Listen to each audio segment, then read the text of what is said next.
Alors, bienvenue dans cette interview d'exception.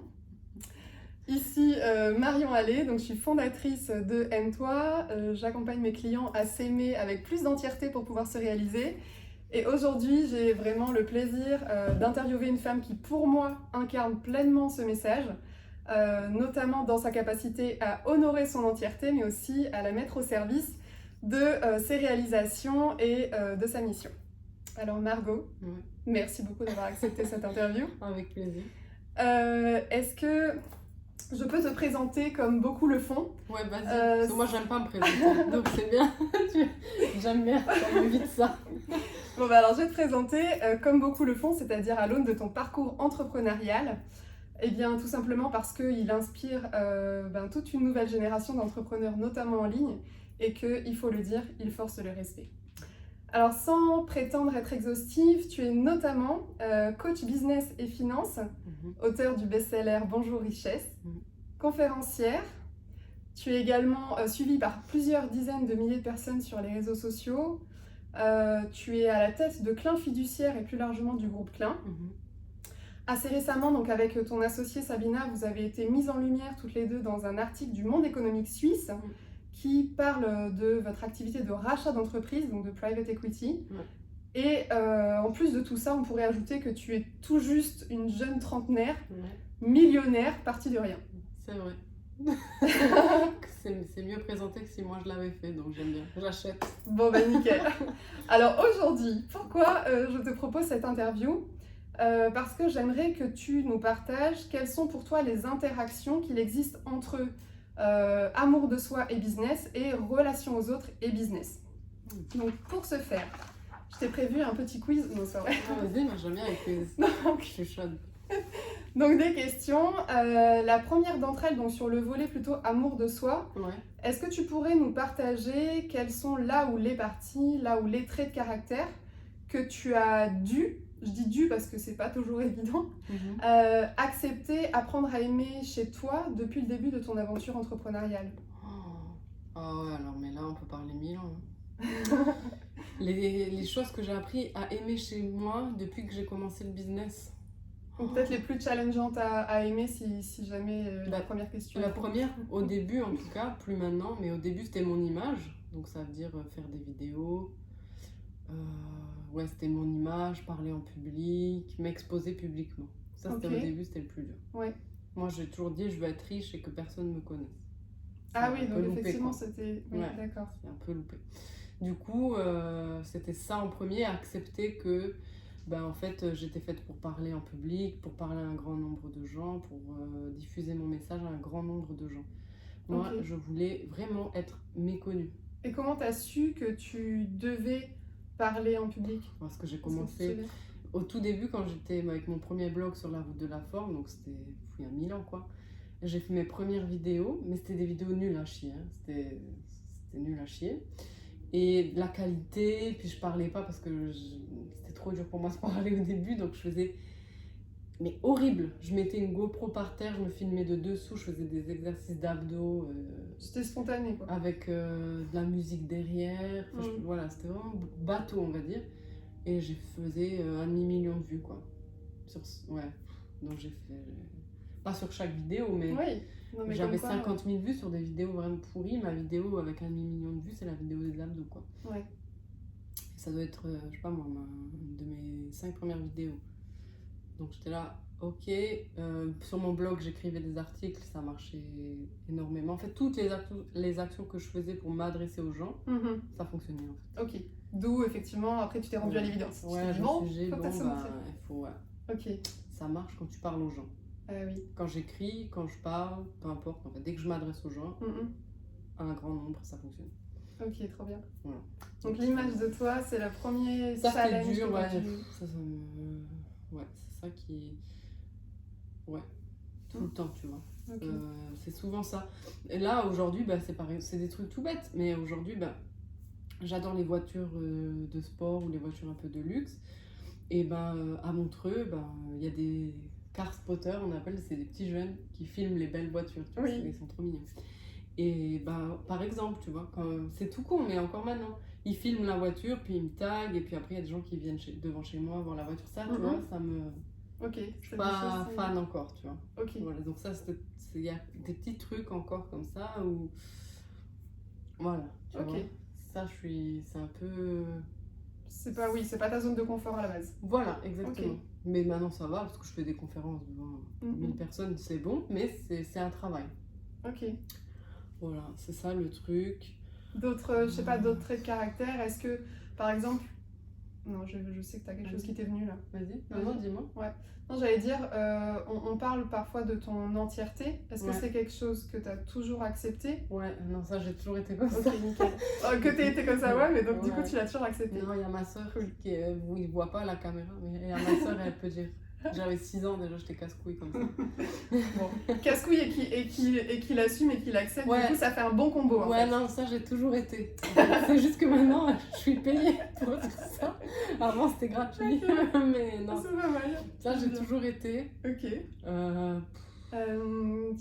Alors, on peut prendre des choses que, des fois pour trouver des choses que d'autres ont pu te reprocher et qu'au début tu étais là genre il se fout de ma gueule et finalement tu dis ah ok il avait pas tort et finalement tu l'as accepté et ça t'a en plus peut-être été utile par la suite. Ouais, bah, c'était peut-être accepter... Non, parce que ça je l'ai fait vite en fait.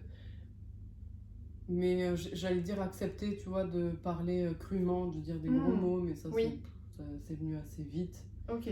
C'est quand même un truc qui t'a traversé la tête un instant. Ouais, parce que c'est ça où t'es critiqué, tu vois, mais non, ça n'a pas été trop... Le truc qui revient souvent, tu sais, c'est les gens, ils me disent, ouais, pourquoi tu parles de l'argent? Tu sais, ça challenge beaucoup, parce que je parle d'argent ouvertement. Puis, oui. Donc ça, c'est plus, tu vois, ce qu'on me renvoie, pourquoi tu parles d'argent. Mais ça, c'est plutôt les gens qui sont un peu choqués et qui ont leurs propres croyances limitantes à eux, quoi. Ouais. Mais, en fait, moi, sur mes traits de caractère, j'ai assez vite accepté, je sais pas comment expliquer, parce que j'ai mon objectif, j'ai mes trucs, soit t'acceptes, soit pas, quoi. Enfin, au bout d'un moment, il n'y a pas 1000 chemins. Tu vois. Oui. Non, mais c'est un peu, du coup... Il n'y a pas 1000 chemins, mais après, peut-être que... comment est-ce qu'on pourrait dire ça? Selon peut-être l'éducation, peut-être que vous avez eu une éducation assez ouverte qui permet de... Ah, tu vois, donc c'est un bel exemple. C'est-à-dire que, en fait, parce qu'on peut se dire, les personnes qui s'acceptent, qui s'assument en entier, ce sont des personnes qui ont une éducation hyper open où tout est permis. Non. Ou alors, à l'inverse, super strict, et où du coup, on a envie de casser les codes. Ni l'un ni l'autre, c'était pas super strict. Tu faisais pas, alors largement pas ce que tu voulais. Donc, si tu dois dire, c'est plutôt un petit peu strict. Mais bon, c'était pas strict non plus. Enfin, c'était c'est un bon juste milieu, quoi. Ok, d'accord. Donc, non. donc par contre, tu blagues pas avec nos parents, quoi. Enfin, avec mes parents, tu blagues pas. C'est-à-dire, même avec ma famille en général, non. Même maintenant, t'es mignonne, tu vois. D'accord. Du coup, non, c'est pas ça, tu vois. Mais mes parents, ça les challenge beaucoup que je parle d'argent en ligne. Ouais, mais donc, comme tu dis, ça, c'est quelque chose qui leur appartient et qui, toi, ça ne... Mais moi, j'ai jamais été dans ça, en fait. Moi, j'ai envie de parler de ça, c'était pas content, c'est pareil. Donc, moi, les traits de caractère, je sais pas comment dire, je les ai vite acceptés. Bah, tant mieux. Ouais. Tant mieux, c'est un exemple à suivre. J'ai eu les challenges, j'en ai encore, mais en fait, je reste pas 1000 ans dessus. En fait. Ah oui, non, ça, oui, t'es connu pour passer à l'action de ouf et c'est ce qui fait que t'en es là où t'en es. C'est ça. Mais c'est vrai que. Du coup, je réalise pas ce que j'accepte en fait. Je suis là, j'y vais. Je suis pas en train de me dire, ah ouais, là j'accepte, non. Le plus dur, c'était vraiment parler en public, m'exprimer, être visible. Ça, c'est le truc que j'ai jamais voulu de ma vie. Voilà, ça c'est le. J'ai jamais voulu être connue. Voilà. Ça s'appelle le karma après, voilà, tu vois. Mais ça, c'est le truc où je me suis dit, ça fait chier, tu vois. Bon, bah donc c'est clairement une force chez toi d'avoir eu toujours, ou en tout cas très tôt, une acceptation. On parle d'acceptation et d'amour inconditionnel, t'étais pas loin, quoi. Ouais, moi je me kiffe, quoi. Et bah, du coup, est-ce que tu peux nous dire maintenant par rapport à tes clients ou par rapport aux personnes que tu vois autour de toi, dans quelle mesure selon toi s'aimer en entier justement ça a un impact ou non dans son business? Ça a tout à voir. Hein. Ah ouais, ok. Bah, déjà en fait, un business, il y a un humain derrière. Donc un business, ça n'existe pas, c'est l'humain qui existe derrière. Je veux dire, si t'es pas derrière ton business, c'est toi qui as créé ton business. Donc même moi, il y a des sociétés que je travaille pas au quotidien dedans, tu vois. La majorité, oui, mais j'en pense une où, tu vois, je suis pas tout le temps dedans. Même Margot Klein, il y a beaucoup de choses maintenant où je gère plus beaucoup de choses. Mais c'est quand même moi qui ai créé, Bien tu sûr. vois. Donc c'est moi qui vais insuffler ça aux équipes, c'est moi qui vais insuffler les valeurs, le mindset, etc. Donc tous les blocages qu'il y a, ça vient de moi, tu vois. Ou toutes les choses qui se réalisent, ça vient de moi. Il y a des gens en place, mais si les gens ils bloquent, le blocage, c'est moi qui l'ai créé, c'est pas la personne, tu vois. Du coup, je parle souvent d'amour et d'argent. Donc, si tu t'aimes pas pleinement toi-même, tu peux pas aimer pleinement les gens. Donc ça, c'est logique, tu vois. Mais souvent, en fait, on se surestime. On croit qu'on s'aime soi-même ou on croit qu'on aime les gens. Ben non, en fait, si tu t'aimes pas toi-même, déjà, tu sais, il y a des gens qui disent oui, mais ça va, je m'aime en majorité quand même. Oui, non, mais en fait, non, en fait. Dans les faits, soit tu t'aimes pas. Il n'y a pas. Je sais pas quoi, essaie d'arroser tes plantes à moitié de l'eau qu'il faut, elle va mourir quoi. Donc essaie d'accoucher à moitié, c'est toujours pas possible. Du coup, il n'y a pas moitié, soit tu t'aimes pas. Donc déjà, il faut juste réaliser ça. Est-ce que je m'aime vraiment, oui ou non? Si tu t'aimes pas vraiment et pleinement, bon ben t'aimes pas les autres. Bon ben cool, déjà tu sais sur quoi bosser. Et il y a un truc, si tu t'aimes pas toi-même et donc t'aimes pas vraiment les gens, tu peux pas vraiment donner. Tu vas toujours donner en voulant un retour. Du coup, l'argent, il arrive uniquement en abondance, hein, puis en fluidité. Il arrive sans que tu fasses pour toi rien, on va dire. Il y a des actions, mais pour toi, c'est facile, on va dire. C'est fluide. Uniquement quand tu donnes vraiment. Oui, sans attente en retour. Sans te dire, par exemple, je vais mettre la table en espérant que l'autre débarrasse. Voilà. Ou je vais lui offrir des fleurs, comme ça, il va être content. Non, ça marche pas en fait. T'attends un truc, donc t'offres rien. Du coup, quand on n'offre rien, ça se paye. Et ça se paye par la pauvreté. Si t'offres rien, ça se paye. Ça se paye avec l'argent. Par contre, si tu donnes, ça se paye aussi, avec l'argent. Donc c'est pareil. Donc il suffit de voir, c'est pour ça que moi je suis mort de rire. Quand j'entends les gens qui disent spirituels, je me déclinais quoi. Puis ils sont pauvres. Ils sont là, la loi de l'attraction, l'abondance, ok d'accord. Pourquoi alors t'es en manque dans ta vie? Ouais, mais moi j'ai pas besoin, l'argent, ok, t'es en manque. Donc, ok, l'argent, ils disent toujours l'argent ça se mange pas. Je suis riche d'amour, d'accord, tu payes comment ton loyer? Je savais pas. Mais bon, l'argent détruit le monde. Non, l'argent il détruit pas le monde, c'est les gens qui détruisent le monde. Pourquoi? Parce qu'ils s'aiment pas eux-mêmes et ils n'aiment pas les autres. Donc déjà, on va se calmer 2 minutes. L'argent, il en faut dans ta vie. Moi, je vois les gens qui font le plus de mal aux autres dans le monde, c'est les gens qui sont en manque. C'est forcé. Quand tu es en manque, tu veux prendre chez l'autre. C'est bien résumé. Oui, d'ailleurs, les situations de guerre, c'est comme ça qu'elles débutent. Hein. Effectivement. L'autre, il a un truc que toi, tu crois que t'as pas. Bon, je vais le prendre. Ça part d'où? Ça part d'un manque. Si tout le monde est vraiment en abondance, il n'y a plus de problème. Bon, dans notre société, c'est l'argent. Si, je sais pas moi, plus tard c'était des stylos, on va dire, mais je veux des stylos. On n'a rien à foutre en fait. C'est juste, si t'es en manque, tu vas rien faire pour changer le monde. Hein. Oui, effectivement, ça donc les spirituels qui disent on va augmenter la vibration de la Terre, ferme ta gueule, parce que tu n'augmentes rien du tout, d'accord? Un milliardaire, et il fait beaucoup plus de choses dans la société que toi, parce que déjà il paye des impôts. Oui, c'est vrai. Donc le chômage, c'est qui paye? C'est pas en méditant que ça va se payer. Les frais de santé, c'est pas en méditant que ça va se payer. Hein? Donc je veux dire, les enfants, l'éducation, le machin, le truc... pour l'instant, c'est de l'argent. Oui, c'est clair. Et tu trouves qu'il y a une différence entre les hommes et les femmes dans leur capacité à s'aimer en entier, justement? Qu'il y en a un des deux sexes qui a plus de mal que l'autre? Non, on veut nous faire croire ça. C'est juste qu'il y a des conditionnements différents, des éducations différentes. Souvent, les hommes, moi, j'aime pas dire homme-femme parce que c'est basé sur le sexe, ça veut pas dire grand-chose, mais souvent, les énergies yang, plutôt masculines, ils vont faire croire que c'est plus facile pour eux de s'aimer. Parce qu'on leur a dit, il faut que tu aies confiance, que tu t'aimes. Mais en vrai, ils sont beaucoup en insécurité. Donc les hommes, ils font souvent genre qu'ils s'aiment, mais en fait, ils vont juste pas montrer. Donc ils vont tout garder pour eux, tout prendre sur leurs épaules, puis après ils pètent un plomb. Et puis les femmes, elles, c'est comme si elles osent pas s'aimer. Je sais pas quoi, tu vois, c'est un autre truc, mais bon, le résultat, c'est le même. Hein. Oui, effectivement. Donc, et Parce que quand même, le fait de s'aimer, enfin, moi c'est un cheminement que je fais, toi et Sabina m'avez beaucoup aidé à travailler là-dessus l'année dernière en immersion, et je pense que les jours à venir vont pas être en reste. Je pense. Mais du coup c'est quand même encore très mal vu. Enfin je veux dire, il y a une association de ouf entre je vais m'aimer et je vais être prétentieux, ceci, cela, machin, arrogant. Comment décorréler ces deux choses-là dans l'esprit des gens? Bah, j'en ai rien à faire déjà que ce soit comme ça dans l'esprit des gens. Ouais, non, pas toi, parce que toi tu t'en fous. Après, Mais comment est-ce que tu penses mes qu'on... clients, bah, Voilà. je leur demande pourquoi ils font cette association déjà. Ok, Ça sort d'où en fait? Parce que moi je m'aime et j'ai pas l'impression d'être prétentieuse. ok. Et pas du tout. Et toujours les gens me disent oh ouais, on sent trop ton amour, tu vois. Et pourtant je m'aime de ouf. Ouais, ouais. Et pourtant je te dis des choses très difficiles à entendre, Ouais, tu ouais. vois. Donc, et tu te dis pas elle se sent supérieure ou je Non. sais pas quoi. Donc quand tu te dis je vais m'aimer, et ben j'ai peur que les gens ils me trouvent supérieure, c'est que toi t'as pas encore enlevé cette dualité entre supérieur et inférieur. Ouais, ouais. Ou c'est que justement t'es dans un faux amour dont tu parlais tout à l'heure, plutôt ouais, l'amour yang, où tu montres, mais en fait au fond... Ouais.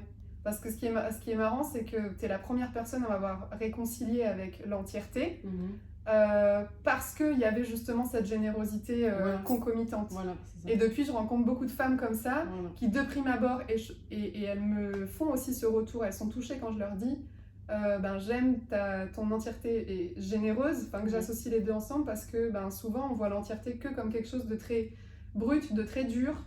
Je dis souvent en fait, c'est pas souvent, c'est une partie des gens ne voit pas ce qu'il y a aussi derrière, et que finalement c'est très généreux d'être vrai et entier avec les autres. Bah oui.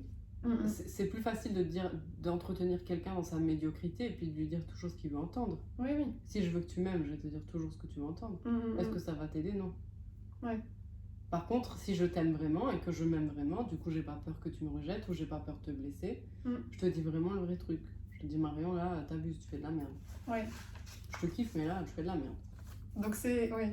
Et du coup, tu penses que dans le coaching, principalement dans le coaching, après il y a peut-être plein d'autres domaines de vie, tous les domaines en fait, où c'est comme ça, mais où plus t'es entier, plus les résultats des personnes avec qui tu interagis sont importants. Bah, regarde déjà comment tu dis, parce que tu dis entier, c'est quoi alors l'inverse? À moitié? Mais est-ce que tu peux être à moitié? Je sais pas. Ben non. Je veux dire, donc... Oui, t'es en chaque instant entier, sauf que quand tu regardes à un instant T comment t'étais avant, t'étais... Oui, mais du coup, c'est vraiment... Le but de la vie, c'est d'être entier, pour moi. Oui, effectivement. Ouais. Quand c'est que au moment où quand t'arrives à être entier, tu peux donner. Justement, quand t'arrives pas à donner, c'est que t'es pas entier, donc t'as pas à tout guérir chez toi. Ok, super. Du coup, voilà, ça donne vraiment un élément concret pour savoir quand est-ce qu'on est entier. Bah oui, du coup, t'es pas en lien avec l'autre si t'es à moitié, parce que tu veux toujours prendre. Si t'es moitié, ou je sais pas comment... Ouais, non, mais c'est génial, si t'es à moitié, cet exemple-là. Bah tu peux pas, t'es pas en lien avec l'autre, tu veux toujours prendre un truc de l'autre pour le mettre en toi. Génial. Ouais, donc quand t'es entier, bah tu prends rien d'autre, t'es entier. Et puis t'es en abondance, donc tu peux donner. De ouf. Tu vois?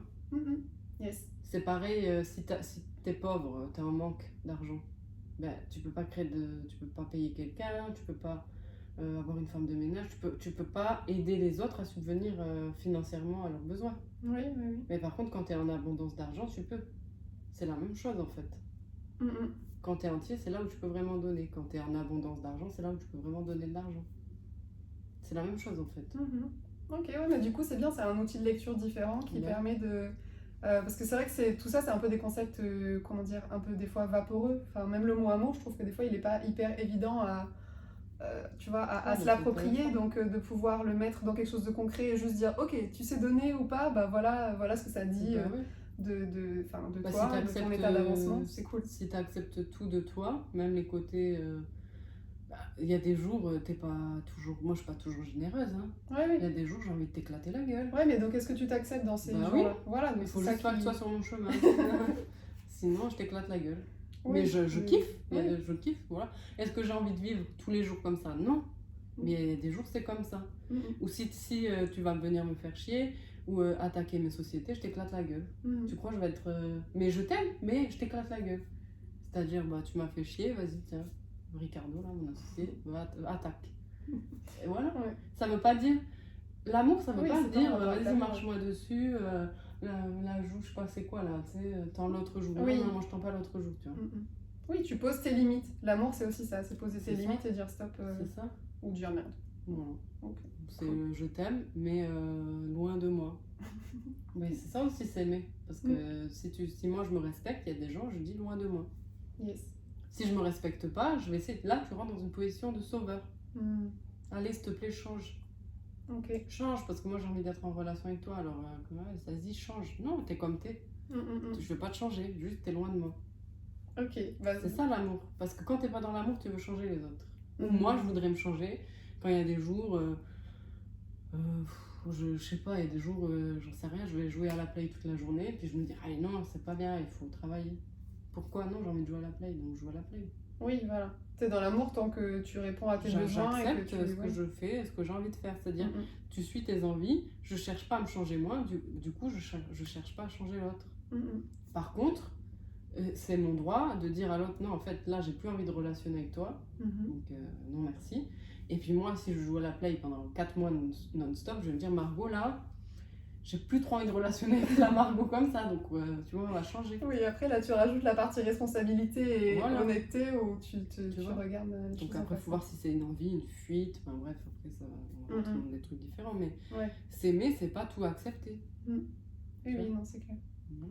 Et du coup, tu m'as permis de faire la transition avec le deuxième volet que je voulais aborder rapidement avec toi, à Oui. savoir le lien justement entre nos relations aux autres et le business. Et du coup, ma question serait, qu'est-ce que tu as appris, peut-être voilà, une ou deux des plus grandes leçons que tu as appris dans tes relations aux autres depuis que tu as débuté ton aventure entrepreneuriale? Waouh. Ça, c'est intéressant. Alors, il y a le truc qui me vient en premier, mais c'est pas celui qui est venu en premier chronologiquement. Mais ça, je pensais jamais avoir ce problème-là. Mhm. Mais jamais.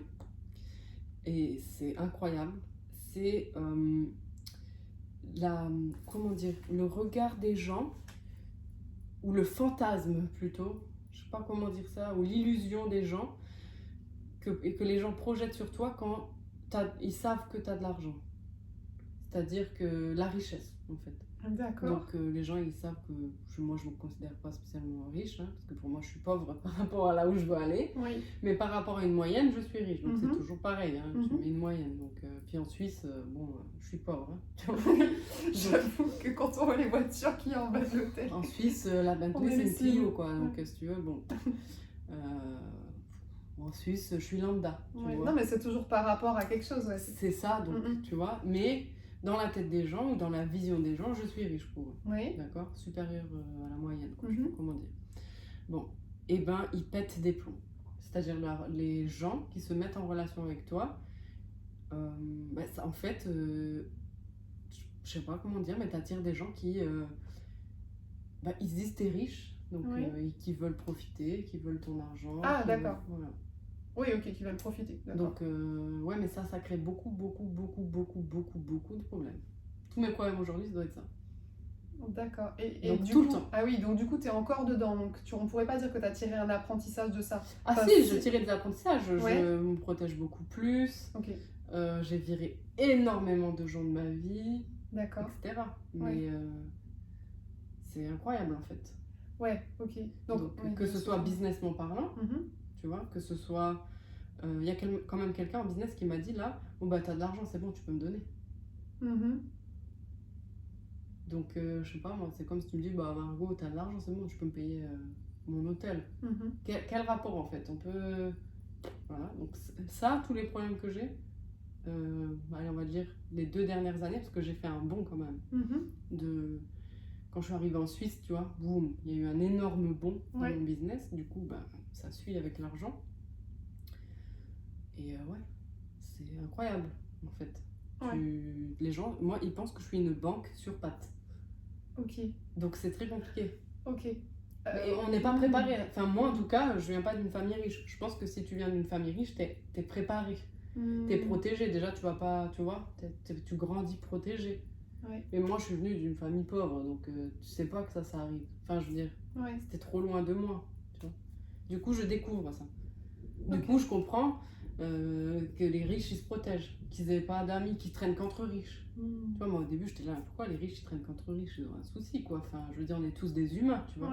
J'étais là, mais pourquoi ils vont dans des cercles où il n'y a que des riches, ou dans des country clubs où il n'y a que des riches, ou qui mettent leurs enfants que dans des écoles de riches? J'étais là, c'est bizarre, tu vois.